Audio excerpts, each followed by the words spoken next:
নমস্কার বন্ধুরা, নবরত্নের আজকের ভিডিওতে আপনাদের স্বাগত।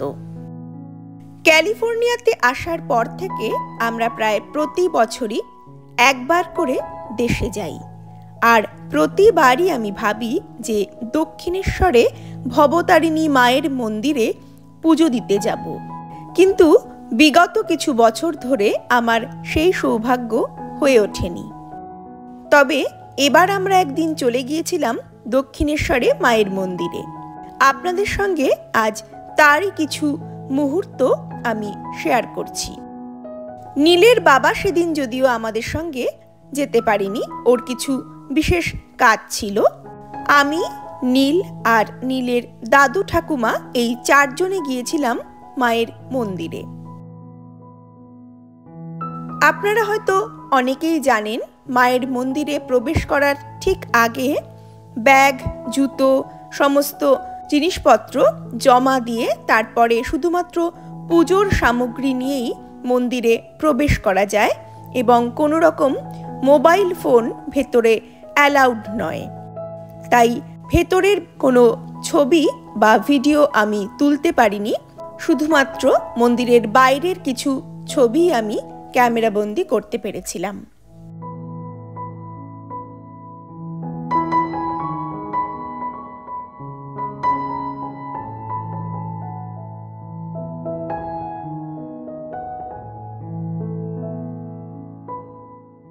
মূল মন্দিরে প্রথমে আমরা পুজো দিই, তারপর সেখান থেকে চলে যাই দ্বাদশ শিবের মন্দিরে। দক্ষিণেশ্বরের মায়ের মন্দির এবং শিবের মন্দিরগুলিতে পুজো দিতে আমাদের বেশ অনেকটা সময় লেগেছিল। তারপর সেখান থেকে আমরা বেরিয়ে বাইরে গঙ্গার ঘাটে চলে গিয়েছিলাম।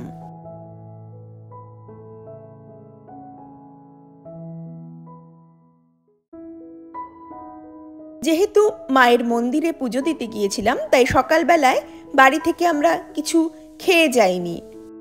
আমাদের ইচ্ছে ছিল যে দক্ষিণেশ্বরের মায়ের মন্দিরে ভোগ খাবো, কিন্তু আমরা যখন গিয়ে পৌঁছেছিলাম তখন ভোগের জন্য যে কুপন দেওয়া হয় সেই সময়টি পেরিয়ে গিয়েছিল, তাই আমরা আর ভোগ খেতে পারিনি।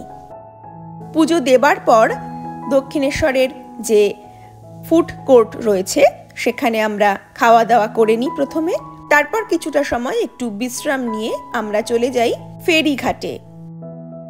দক্ষিণেশ্বর থেকে বেলুড় মঠ পর্যন্ত একটি ফেরি সার্ভিস রয়েছে, সেই ফেরি পার হয়েই আমরা চলে যাই বেলুড় মঠে।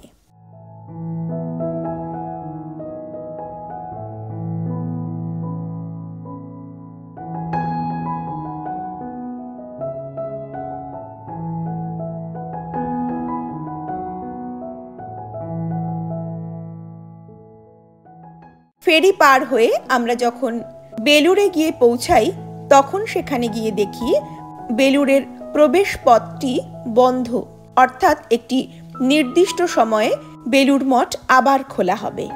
তাই অগত্যাই গেটের বাইরে অনেকটা সময় আমাদের অপেক্ষা করতে হয়েছিল।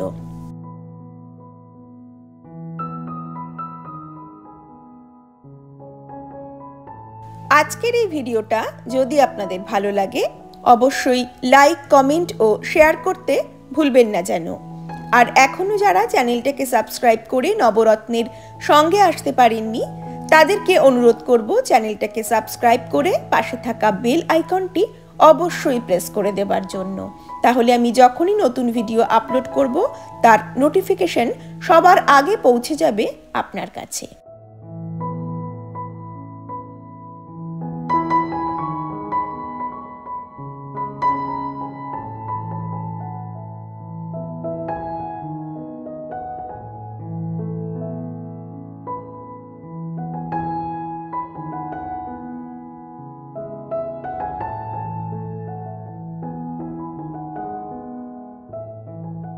যেহেতু বেলুড় মঠের ভেতরেও কোনো রকম ফটোগ্রাফি করা নিষিদ্ধ, তাই বেলুড় মঠের ভেতরের কোনো রকম ছবি আমি তুলিনি। আরাধনা কক্ষে খানিকক্ষণ সময় কাটিয়ে আমরা ভেবেছিলাম যে মঠের ভেতরের মিউজিয়ামটি দেখব, কিন্তু যেহেতু আমরা সোমবার গিয়েছিলাম। সোমবার মিউজিয়ামটি বন্ধ থাকার কারণে আমরা দেখতে পারিনি। আরাধনা কক্ষ থেকে বেরিয়ে এরপর আমরা চলে যাই মঠের ভেতরে থাকা অন্যান্য মন্দিরগুলো দর্শন করতে। যেহেতু আমরা সোমবার গিয়েছিলাম অর্থাৎ উইকডেজ, তাই বিকেলবেলার অফিস টাইম শুরু হয়ে যাওয়ার আগেই বেলুড় মঠের ভেতর থেকে বেরিয়ে গিয়ে বাড়ির দিকে রওনা হই, যাতে রাস্তায় আমাদের খুব একটা সমস্যার সম্মুখীন না হতে হয়। ভিডিওটা আজ তবে এই পর্যন্তই। পরবর্তী ভিডিও নিয়ে ফিরে আসব খুব তাড়াতাড়ি। আপনারা সবাই ভালো থাকবেন, সুস্থ থাকবেন ও নবরত্নের সঙ্গে থাকবেন। নমস্কার।